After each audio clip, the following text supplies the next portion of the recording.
Tchê. Então, tá com problema de cartoleta? Como é que tá o teu time de cartoleta? Por que eu tô fazendo esse vídeo? Vi muitos times em ligas que vale dinheiro, onde o cartoleiro está com 87, 88, 104, 115. 115 até aceitável, mas para baixo de 115 tu começa a ter problema, porque o campeonato é longo e tu precisa de cartoleta.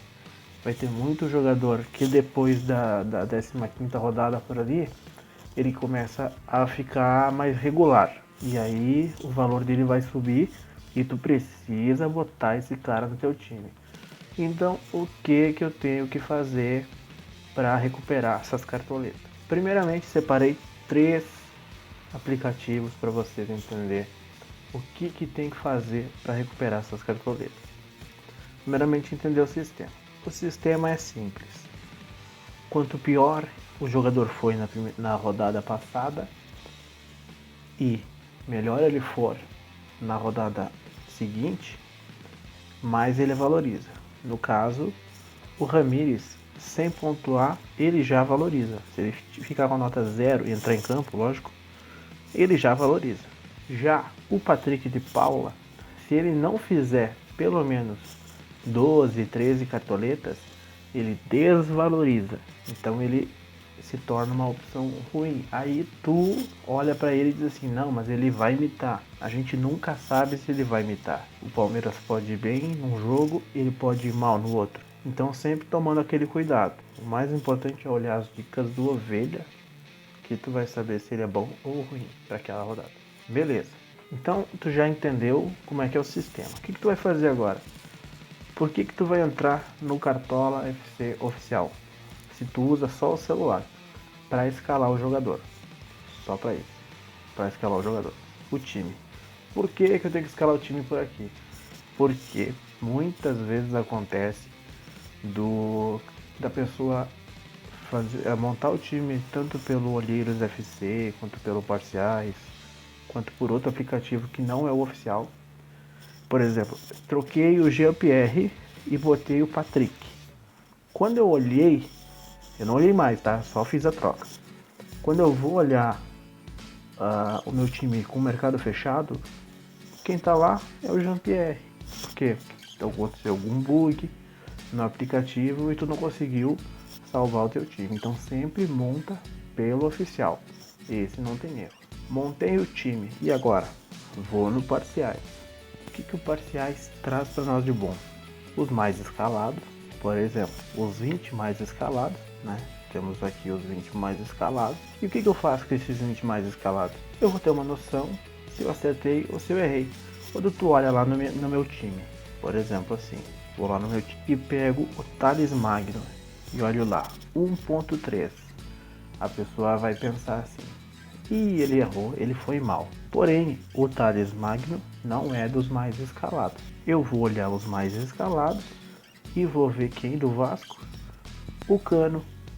904 mil pessoas colocaram o Cano e entraram pelo Cano. Por quê? Porque o Cano fez 0.3, fez 1 ponto menos que o Thales Magno. Tá, é pouco? É pouco. Foi só para demonstrar. Outra função legal é no escale seu time. Por quê? Porque quando tu vem no mercado aqui, já aparece o mínimo para valorizar. Então isso também é muito bom quando a gente vai escalar o jogador. Também dá pra gente separar aqui pela média. Dá pra gente olhar, por exemplo, o que precisa, o mínimo para valorizar, né? Agora não vai aparecer porque o mercado está fechado.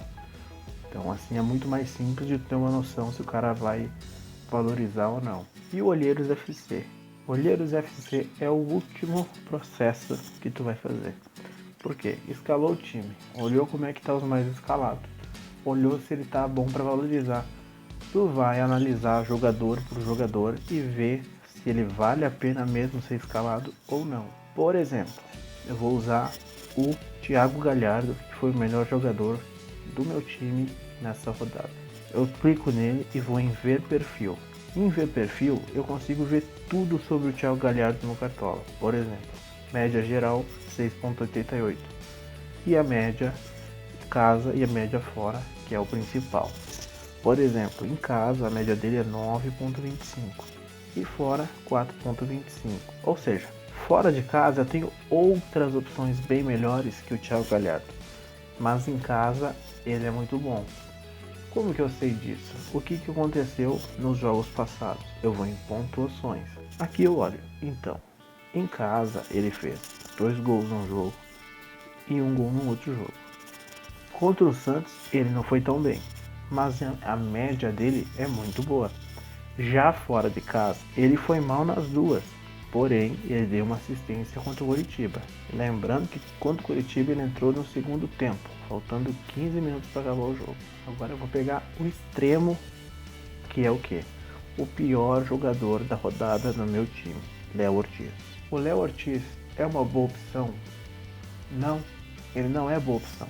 Por que ele estava no meu time? Porque eu esperava um gol dele. Então o que eu fiz? Eu vim aqui, olhei a pontuação e eu vi que em casa ele tinha ido mal. Por exemplo, 3,6, menos 0,9 e menos 1,2. Por que isso acontece? Porque ele toma gol e ele não desarma, ele não faz nada, ele faz falta, então é complicado. E fora de casa, por que tem essa média tão alta? Aí tu vem aqui, olha, foi porque ele fez um gol, porque no jogo ele foi mal também. Tira o gol dele, ele fica com 4. Então, é isso. Então o que a gente pode olhar também, além disso aqui no Losers? Aqui também vai dizer o quanto precisa para valorizar pelo menos 0,8 o Isaac. Aí vai falar sobre o jogo, por exemplo, probabilidade, pontuação esperada 1,8. Ele não alcançou 1,8. A chance de vitória do Grêmio 15%, de derrota 46%, de manter o SG 41% e disse o placar exato. O placar mais provável foi o que aconteceu no jogo, 0-0. Aí fala a mesma coisa, a média geral, a média básica. Foi uma aposta que eu fiz, claro, mas sempre pensando em valorização. Se desse certo, ia imitar muito bem. Se desse errado, paciência. Então é isso, essas são as dicas. Analisa o time, dá uma olhada, ver se ele tá bom para valorizar e se ele é um bom jogador de cartola. O que é um bom jogador de cartola? Aquele jogador que tem a média boa, que rouba a bola, que sofre falta, que chuta gol, que chuta para fora, que tem pouco impedimento, se for um atacante, que erra poucos passes, que toma pouco cartão. Então, e além disso, tem que olhar o contexto. Outra coisa, para defesa, eu já vou adiantando. Um seguidor veio e disse assim: o que tu acha do meu time? Eu falei: olha, não dobra a defesa, porque a gente não sabe se vai tomar gol. Era a defesa do RB. Daí ele falou o seguinte: não, o RB não vai tomar gol, é contra o Coritiba em casa. Eu falei pra ele: futebol, a gente não sabe o que vai acontecer no jogo. O que aconteceu? Ele perdeu 10 pontos. E o que aconteceu? Desvalorizou um pouco mais o time dele. Ele já estava com pouco cartoleta. Podia ter ganhado muito mais. Ganhou pouco cartoleta. Essa é mais uma dica que eu dou. Não dobra a defesa. Não importa quem deu a dica. Não dobra a defesa. Se gostou, deixa o like, comenta e compartilha com seus amigos. Valeu!